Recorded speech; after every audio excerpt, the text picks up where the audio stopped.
My name is Isabella Morgan, and I was 29 years old when I learned how casually someone who claims to love you can dismantle your dignity in public and still call it a joke. At the time, I'd been dating Donald Felton for just over 2 years. We had a routine that felt stable enough, shared dinners, overlapping friend groups, predictable weekends. Nothing dramatic, nothing volatile. At least that's what I thought. That Friday night was supposed to be ordinary. 8 of us squeezed around a long table at a small Italian restaurant we'd been going to for years. Donald, me, a mix of his friends, my coworkers, and his cousin. Wine glasses clinking half-finished plates, the kind of night where everyone talks over each other and nothing feels serious. Until it did. The conversation drifted to celebrity cheating scandals, the kind of shallow topic people use to feel superior to strangers they'll never meet. One woman said she'd never date someone too attractive because hot people always cheat. It was meant to be a laugh. Donald laughed louder than anyone. "That's why I'm lucky," he said easily. Everyone looked at him. Then he pointed at me. "Honestly, Isabella is so unattractive, I never have to worry about her cheating on me. Like, who's even going to want her?" The table went silent so fast it felt physical, not shocked, embarrassed. The kind of silence people fall into when they don't know whether to laugh or intervene. A couple of nervous giggles followed. Someone stared at their wine. My coworker shifted in his seat. Donald didn't stop. "Look at her," he continued, smiling like this was playful banter. "She dresses like she buys clothes in bulk from clearance bins. That haircut says she gave up years ago. But hey, she's sweet and has a decent job, so it works." I put my fork down slowly. "Interesting theory," I said. He waved his hand. "Oh, come on, don't be sensitive. You know I'm joking." The word joking sat between us like an accusation, as if my discomfort was the real problem. Dinner continued in fragments after that. I barely tasted my food. I paid my share, said goodnight, and left with my back straight and my stomach hollow. Later that night, he texted, "You're not actually mad, right, Lowell? I love you." I didn't reply. The next morning, I stood in front of my bathroom mirror longer than usual. I really looked at myself, the body I'd stopped caring for. The clothes chosen for comfort instead of confidence, the reflection of someone who had learned to stay small, to keep the peace. He wasn't entirely wrong. And that was the part that hurt the most. Something shifted quietly inside me that morning. Not anger, not revenge, just resolve. I decided I was done agreeing with someone else's low opinion of me, especially someone who claimed to love me. Not for him, for me. I didn't announce my decision to anyone. There was no dramatic speech, no ultimatum, no promise whispered into the mirror. I just started doing things differently, quietly, consistently, as if I were correcting a long-term mistake no one else needed to know about yet. The first change was small. I texted a coworker who had been trying to get me to join her gym for months. She replied immediately, sent me the name of her trainer, and added a smiley face like she'd known this day would come. I booked a session before I could overthink it. If I hesitated, I knew I'd talk myself out of it the way I always had before. The gym was humbling in a way that felt honest. No one cared who I was dating. No one knew what had been said about me over dinner. My trainer didn't treat me like a project or a joke, just another woman who wanted to feel better in her own skin. We talked about strength, about consistency, about realistic goals. I left that first session sore and strangely energized, like I'd done something overdue rather than extraordinary. For the first time in a long while, my body felt like it belonged to me again. A few days later, I went to a real salon instead of the cheapest walk-in place near my apartment. I told the stylist I wanted something that made me look intentional. She smiled, asked questions, actually listened. When I looked at myself afterward, I barely recognized the woman staring back, not because she was suddenly stunning, but because she looked awake, present, like she hadn't given up. The wardrobe came next. I spent an entire weekend going through my closet, pulling out clothes I'd kept out of habit, guilt, or convenience. Anything worn thin, shapeless, or chosen because it helped me disappear went into a pile on the floor. I donated most of it. Then I went shopping, real shopping, and bought clothes that fit my body, as it was not as I'd been told it should be. Jeans that hugged instead of hid, shirts that felt deliberate. It wasn't about becoming someone else. It was about finally treating myself like someone worth dressing well. Donald noticed within days. "You changed your hair," he said one evening, his tone casual, but his eyes sharp. I liked it longer. "Time for a change," I replied. He nodded slowly, like he was cataloging the information rather than responding to it. Then he glanced at the gym bag by the door. And you joined a gym, he asked. Since when do you care about that stuff? Since now. There was a pause just long enough to feel intentional. This isn't because of what I said at dinner, right? He asked. I was obviously joking. It's not about you, I said evenly. Something flickered across his face. Annoyance, maybe, or unease. What's that supposed to mean? It means I'm doing this for me. He didn't like that answer. I could tell by the way he went quiet, by the way his jaw tightened, as if I'd said something unreasonable. But he let it go, at least on the surface. The changes compounded faster than I expected. The gym became routine. The trainer adjusted my program as I got stronger. I learned how to eat without punishing myself, how to move without apologizing for taking up space. My body responded quickly, not in some dramatic overnight transformation, but in small, undeniable ways. More energy, better sleep, a steadiness I hadn't felt in years. And then there was the attention. It wasn't cinematic. No slow-motion walks or exaggerated compliments, just moments that made me blink twice because I wasn't used to them. The barista at my regular coffee shop remembered my name and asked about my day. A woman at the bookstore struck up a conversation and lingered longer than necessary. Someone at the grocery store smiled at me like I'd said something interesting even though I hadn't spoken yet. None of it crossed a line, but it existed, and Donald noticed that too. We went to brunch a couple of weeks later with the same group from the dinner. Same restaurant, same faces. This time, one of his female friends sat beside me and leaned in a little closer than before. You look really different, she said. In a good way. Have you been working out? I nodded. Yeah. It shows, she said, eyes lingering. Like, really shows. Donald cut in immediately. She's become kind of obsessed with it lately, he said with a laugh that didn't reach his eyes. A bit much, honestly. I go 4 days a week, I said calmly. Exactly, he replied. Excessive. His friend raised an eyebrow, but didn't argue. After brunch, as we were all leaving, she pulled me aside and asked for my number, saying her brother wanted workout advice. It sounded innocent enough, so I gave it to her without thinking much of it. That night, my phone buzzed. My brother doesn't need workout advice. The message read, I just wanted your number. Want to grab coffee sometime? I stared at the screen for a long moment before handing my phone to Donald. He exploded. What the hell is this? He demanded. She has a boyfriend. So you're mad that someone hit on me? I asked. I'm mad that my friend is being shady, he snapped. You told a table full of people I was too unattractive for anyone to want, I said quietly. Now someone does, and you're shocked. That was a joke, he shot back. Why can't you just let it go? I did let it go, I said. I'm just showing you what she sent. He stared at the phone, then at me. Well, what did you say back? Nothing yet. You better tell her no. I was planning to, I replied, meeting his gaze. But I don't need your permission. That was the moment I felt it, the shift. Not just in how he saw me, but in how threatened he suddenly was by the version of me he hadn't designed.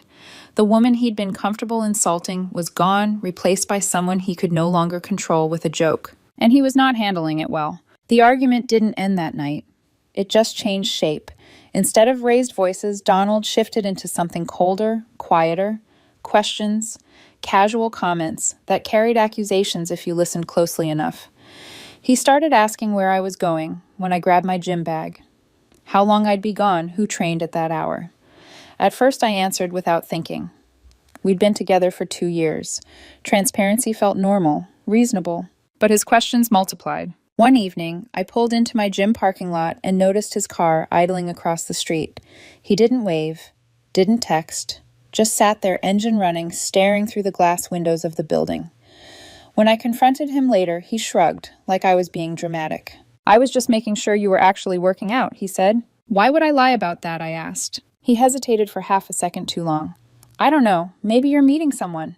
I'm lifting weights with my trainer, I said flatly, in a public gym. How do I know that's all you're doing? That question stayed with me longer than the argument itself. Not because it was logical, it wasn't, but because it revealed how little trust there was underneath everything we'd built.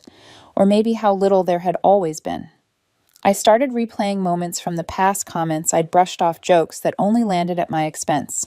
Control had always been there. It just hadn't been threatened before. Donald didn't stop at the gym. He began calling my friends under the guise of concern, asking if I'd mentioned other men, if I'd been acting strangely, if they'd noticed how much I'd changed. My friends started texting me confused and uncomfortable, asking what was going on with him. I didn't have a good answer. All I could say was that things were tense. His own social circle began pulling away. The woman who'd messaged me stopped returning his calls. His cousin blocked him entirely after a screaming phone call.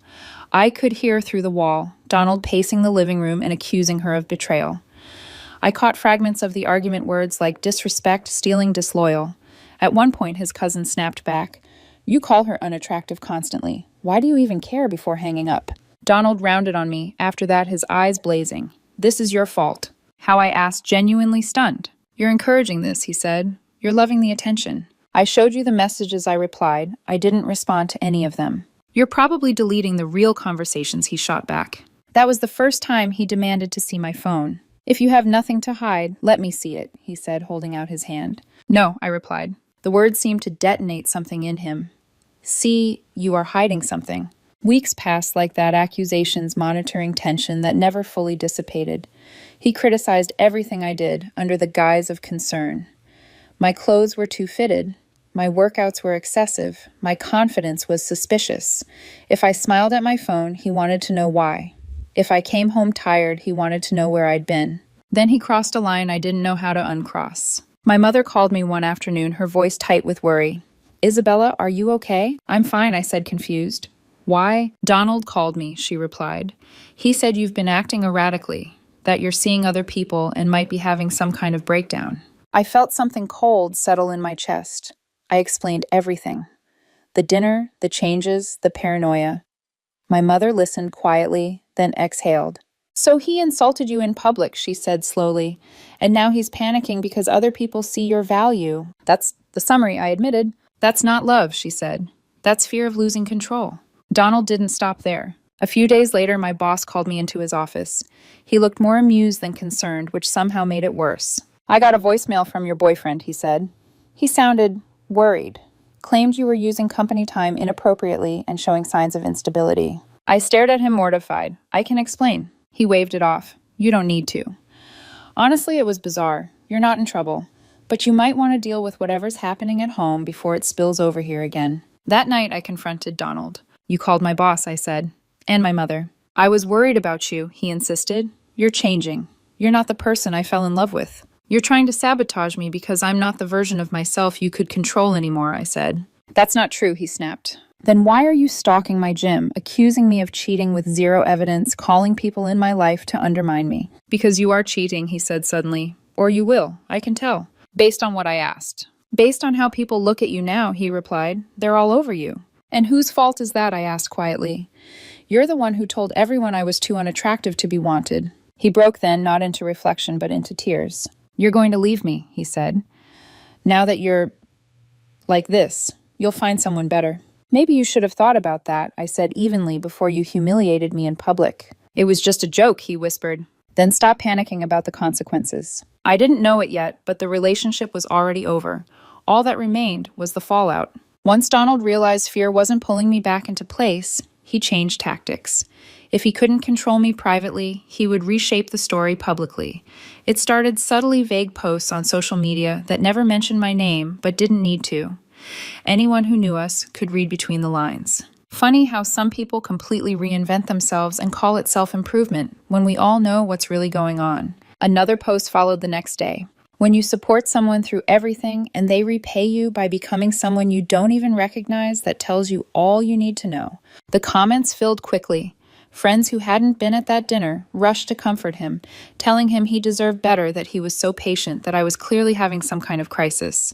Reading it made my stomach twist, but I stayed silent. I'd learned by then that responding emotionally only fed his narrative. One comment, though, stood out. "Maybe she changed because you told a whole table of people she was unattractive." It stayed up for less than 10 minutes before disappearing. Donald blocked the person who wrote it. I recognized the name, one of his friends who had been at the dinner. Someone who'd gone very quiet afterward. The silence was breaking. Then my coworker posted something of his own. Hot take. If you publicly insult your partner and they improve themselves, you don't get to play victim when they succeed. No names, no explanations. Everyone knew exactly who it was about. Donald lost it. He started messaging people individually, accusing them of turning against him, of being manipulated by me. He contacted my coworker's workplace, sending screenshots and claiming harassment. His boss told him to stop contacting their office immediately. That only fueled Donald's sense of persecution. Around that time, Maya, the friend who had first asked me out, reached out again. "I'm done with his drama," she wrote. "He's telling people I'm trying to steal you. I just wanted to apologize for putting you in the middle of this. Want to actually get that coffee?" I hesitated, not because I wanted Donald back, that part of me was gone, but because I knew what it would mean if he found out. Eventually, exhaustion outweighed fear. "Okay," I replied. "Coffee." We met downtown, public place, middle of the afternoon. Nothing secretive. We talked about work, mutual friends, how surreal the last few weeks had been. She apologized again for messaging me while I was still with him. "You're not the problem," she said quietly. "He's been telling everyone I've always wanted you. It's not true. And even if it were, that wouldn't justify how he's treated you." I nodded. "Did you tell him we're meeting?" She laughed softly. "God, no. Someone saw us anyway." A photo appeared in the old group chat that evening. Just the two of us at a table, coffee cups between us. No context, no explanation. My phone rang immediately. I let it go to voicemail. Then again, and again. When I finally answered, Donald didn't bother pretending anymore. "You're cheating," he said. "I knew it." "We got coffee," I replied. "That's it." With my friend, he snapped. "You're disgusting, using my own friends to hurt me." "I'm not using anyone," I said. "You destroyed those friendships yourself when you accused everyone of trying to steal me." "I want to talk right now," he demanded, in person. "No." "What do you mean, no?" "I mean, we're done," I said. "This relationship is over." There was silence on the line, the kind that vibrates with disbelief. "You're breaking up with me?" he asked finally. "Yes. Because you got attractive and think you can do better." His voice turned sharp. "You're exhausting, Isabella. You've changed." "I've stopped accepting being treated like a joke," I said. "That's the difference." "You can't do this," he said. "You can't just leave." "I just did," I replied and hung up. An hour later, he was pounding on my apartment door, yelling my name, loud enough that neighbors came out into the hallway. I didn't answer. Building security eventually escorted him out. The texts started coming from unfamiliar numbers after I blocked his. "You're making the biggest mistake of your life. You'll never find someone who loves you like I do. I made you who you are." I blocked every one of them. Then the police showed up. Donald had filed a report claiming I'd stolen his belongings. I showed the officers receipts and proof. They apologized and told him to stop filing false reports. That didn't stop him either. He began telling people I'd been abusive, that he'd finally escaped a toxic relationship. The problem was, too many people knew the truth. His cousin posted publicly about the dinner, the comment, the jokes, everything. Friends backed her up. The narrative cracked wide open, and Donald doubled down, insisting everyone was jealous that I'd manipulated them all. He lost more friends that week than I'd ever seen anyone lose. And for the first time since that dinner, I slept through the night. The chaos didn't end when Donald lost his audience. It just narrowed. When public sympathy dried up, he turned to persistence, showing up where he knew I'd be sending messages through mutual acquaintances, trying to force a conversation I no longer owed him. I stopped explaining. Stopped defending. Silence became the boundary he couldn't cross. A week later, I heard a knock at my door. I didn't answer at first. I checked the peephole instead and felt my chest tighten. Donald's mother stood in the hallway, purse clutched to her side, expression carefully arranged into something that might pass for concern. "I just want to talk," she said through the door. Against my better judgment, I opened it a few inches. "We need to talk about my son," she began. "He's devastated. He loves you. He made one mistake." "This isn't about one comment," I replied. "It's about months of control accusations and trying to sabotage my life." "He was scared of losing you," she said quickly. "Anyone would be." "Then he shouldn't have spent 2 years making me feel like I should be grateful he tolerated me," I said. Her mouth tightened. "You're throwing away a relationship over pride." Before I could respond, Donald appeared at the end of the hallway. He'd been waiting, watching. He walked toward us slowly, eyes fixed on me. "Please," he said, voice cracking. "I was wrong. About everything. Can we just talk?" "No," I said. That single word seemed to hit him harder than any argument ever had. "I apologized," he insisted. "I admitted I was wrong." "An apology doesn't erase behavior," I said calmly.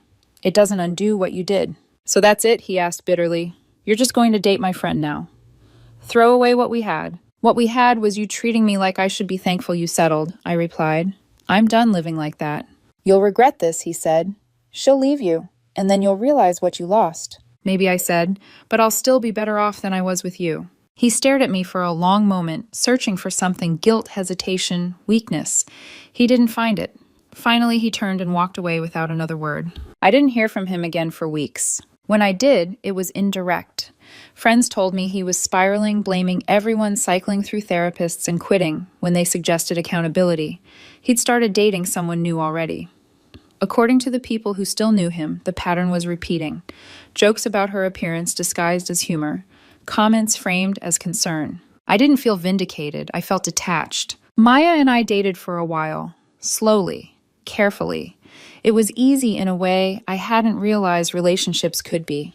She respected my boundaries, listened, never once made me feel like I owed her gratitude for being chosen. Eventually, we realized we worked better as friends and ended things without drama. Of course, Donald found out. A new number, a familiar tone. Told you she'd leave. I was the only one who actually loved you. I blocked it immediately. He tried reaching out through others after that, asking if I mentioned him, if I was seeing anyone, if I regretted leaving. I told everyone the same thing, stop passing messages. I wasn't interested. For the first time in a long time, my life felt quiet. Not empty, peaceful, and that peace was something I wasn't willing to trade for anything. Months passed. Not the dramatic kind where everything magically fixes itself, but the steady kind where life slowly reasserts its rhythm once chaos leaves the room. I kept going to the gym, not obsessively, not performatively, just consistently. I liked feeling strong. I liked how my body carried me now, how my mind felt clearer when I moved with intention. The clothes stayed too. It turned out I enjoyed looking put together, not because I wanted attention, but because it felt like respect, something I'd denied myself for a long time. Donald drifted further into the background of my life, though. Echoes of him still reached me through people we both once knew. He'd lost most of his friend group. The few who stayed eventually grew tired of the same victim narrative, the same refusal to acknowledge his own role in what happened. His cousin cut contact entirely. According to her, he'd gone through several therapists, quitting each one when they suggested he take responsibility for his behavior. Accountability had never been his strength. He started dating someone new not long after our breakup. From what I heard, the pattern was familiar jokes about her appearance, comments framed as concern, subtle reminders that she was lucky he'd chosen her. People don't change patterns they don't see as problems. As for me, life was genuinely good. I met someone new through a work friend, Ethan. He was calm, thoughtful, and refreshingly direct. He didn't tease at my expense or test boundaries to see how much I'd tolerate. When I told him about Donald, he didn't laugh or minimize it. He said that to you in front of people, he asked, stunned. Yes, and then panicked when you stopped believing it, he shook his head. That's not insecurity, that's control. Dating Ethan felt different from the start. There was no sense of auditioning, no need to prove my worth. We were equals. That alone made it worth everything I'd gone through. A few weeks later, I ran into Donald by accident. A restaurant downtown. I was there with Ethan halfway through dinner when I felt that strange sensation of being watched. I looked up and saw Donald across the room with his new girlfriend. He froze when our eyes met, a visible double take he didn't even try to hide. He kept staring. His girlfriend noticed and said something to him, irritation clear on her face. When we got up to leave, Donald was gone. His girlfriend sat alone at the table, phone in hand, shoulders tense. As we passed, she glanced up, exhaustion written all over her face. Ethan nodded politely. She nodded back, the briefest moment of shared understanding passing between strangers. Was that him? Ethan asked once we were outside. Yes. Yikes, he said gently. He looks miserable. I didn't feel triumphant. I felt finished. That was the real lesson in all of this. Not revenge, not proving someone wrong, not watching them spiral. When someone disrespects you publicly, that's a choice. When they make you feel like you should be grateful for basic decency, that's a warning. And when they panic the moment you start valuing yourself, that's confirmation. Donald thought he could keep me by shrinking me, by convincing me I was unlovable, unchosen, lucky to be tolerated. He was wrong. Not about my appearance, that was never the point, but about my worth. I didn't change to hurt him. I changed because I finally believed I deserved better. I never cheated. Not because I was too unattractive, but because that's not who I am. He never actually knew me, only the version of me he could control. The woman who stayed quiet, the woman who laughed off insults, the woman who believed love meant endurance. That version doesn't exist anymore. Now I know my value. I don't accept disrespect. I don't confuse cruelty with humor or control with care. And that more than any transformation is what changed everything. Donald destroyed his own relationships by refusing to take responsibility. I just lived my life and stepped out of the blast radius. Natural consequences.